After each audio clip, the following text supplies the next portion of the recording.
Hi, I'm Rick Kaler. Thanks for joining me. Well, many investors, panicked by the market crash of 2008 and 9, started a search for some type of investment vehicle to protect them from the next market downturn. Some decided the answer was a variable annuity with a guaranteed living benefit rider. Now, at first blush, this seems to be a good use of insurance. For a nominal cost, insurance helps us spread the risk of a catastrophe. Let's consider auto insurance. There's really a very small chance that I'll total my car in the next year. It's really hard to predict whether that's going to happen or not, but one thing's sure is for sure, it's all or nothing. I'm either going to total my car or I won't.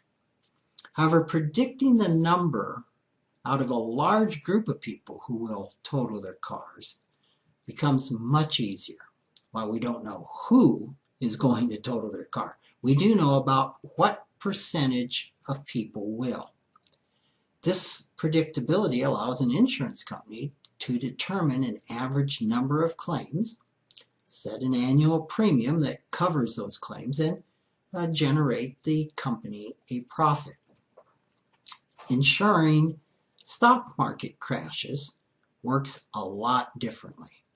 Michael Kitces, in his Nerd's Eye View blog post on November 20th, explains, and I quote, "The problem with trying to insure against a market catastrophe is that the risks don't average out over in time. Instead, they clump together," end quote. In other words, he's saying the insurance company either has no claims or 100% of their policy holders are having claims. Well, now, why is this? Well, consider this. When insuring against a stock market decline, there are absolutely no claims when the market's going up. However, when the market heads down, every policy holder potentially has a claim.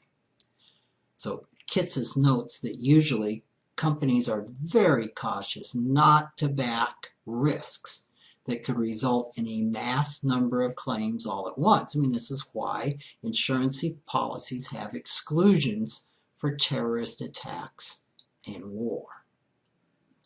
Now, to help insure against this concentrated risk, the companies use several methods to design these policies.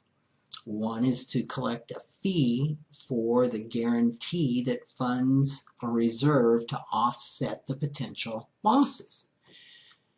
Kitces says of this fee that it's so tiny that it just doesn't cut it. He gives an example of a company with $300 billion of guaranteed annuities where the market declines 25%, which would be a fall of $75 billion. A guarantee fee of 0.5% is only $1.5 billion, not enough to even begin to cover the losses. So another way the companies mitigate their loss is that, unlike auto insurance, these policies don't pay immediate benefits. If the market drops by 50%, you don't get a check for your original investment plus a fair return for the time they had your money. What you get is a promise to pay you a lifetime stream of income, usually at some date in the future.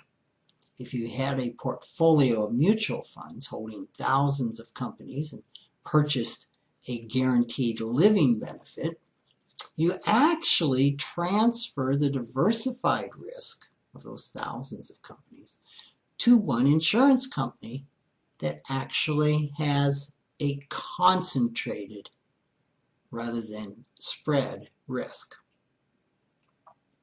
That doesn't make a lot of sense.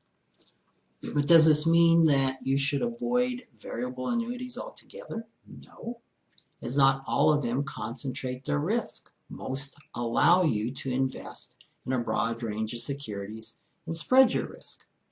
Consider avoiding annuities that have a guaranteed living benefit and fees of over 1%. Kitces cites two other options for investors, and one is to keep your portfolio invested in mutual funds that hold a broad selection of securities and simply lower your risk by owning less equity and equity-like investments and more bonds. A second is to spend less, keeping your withdrawal rate under 3%. Practicing both of these strategies is a way of providing your own insurance against market crashes. Thanks for joining me.